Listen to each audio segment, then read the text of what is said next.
শাপলা চত্বরে আমরা রক্ত দিয়েছিলাম। সেই রক্তের মাধ্যমে আওয়ামী লীগের পতন গন্থে গিয়েছিল।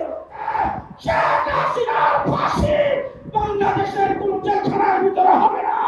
শাপলা চত্বরে ফাঁসির কাছে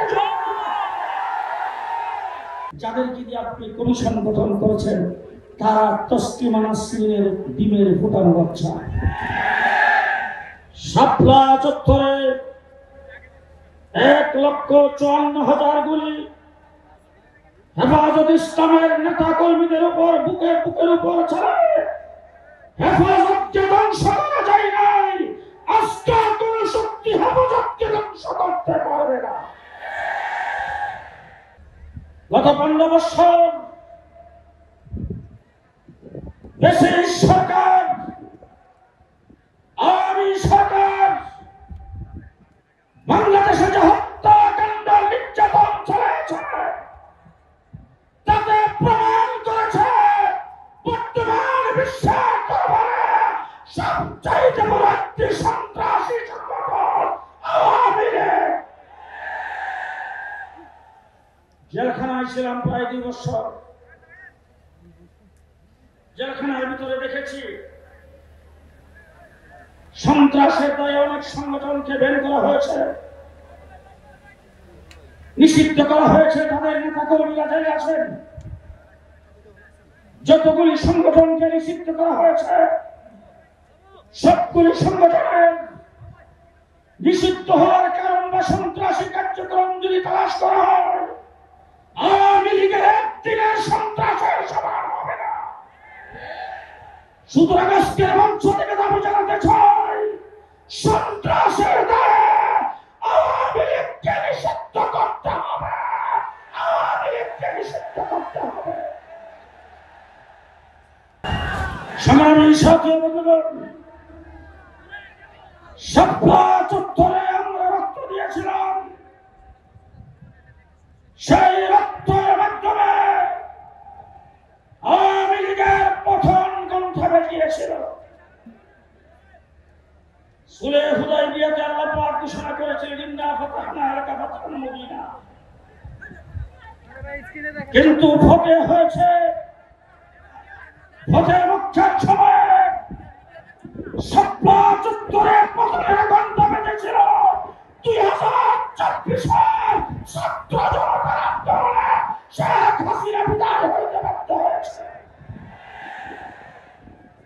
ছাত্র জনতা বিপ্লব হয়েছেন, যারা বিপ্লবী ছিলেন তাদের মাথার উপর দিয়ে যখন গুলি আসতো, এই সময় যখন মসজিদ থেকে আযানের আওয়াজ ভেসে আসছে রাজপথে তারা জামাতের সাথে নামাজ আদায় করছে।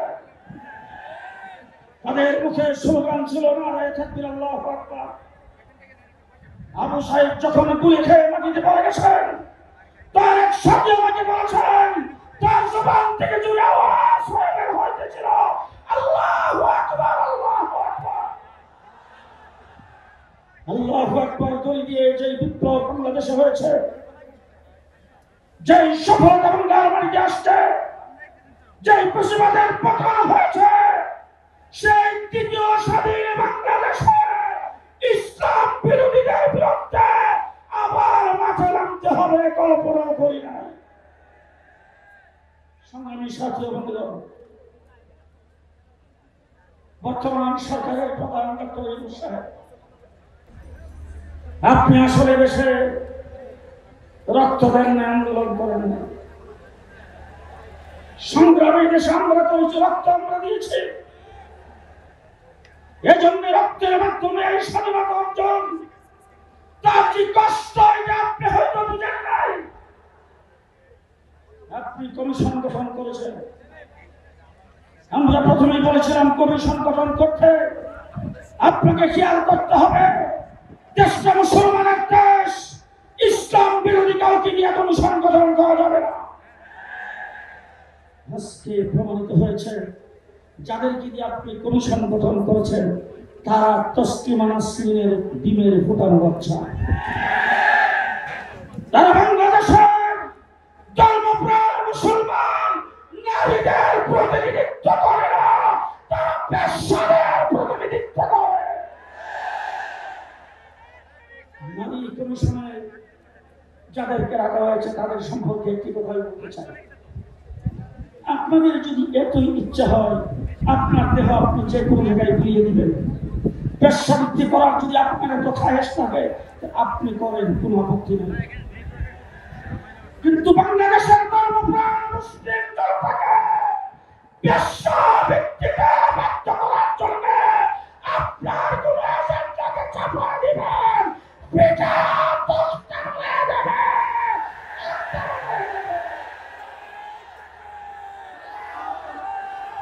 বাংলাদেশে শেখ হাসিনাকে নির্যাতন চালিয়েছেন, যেইভাবে গুম হত্যা করেছেন, দেশ থেকে যেইভাবে লুণ্ঠন করেছেন, শেখ হাসিনা বাংলাদেশে আসতে পারবে না। শুধু একটি কারণে আসবে, শেখ হাসিনার ফাঁসি বাংলাদেশের কোন জেলখানার ভিতরে হবে না।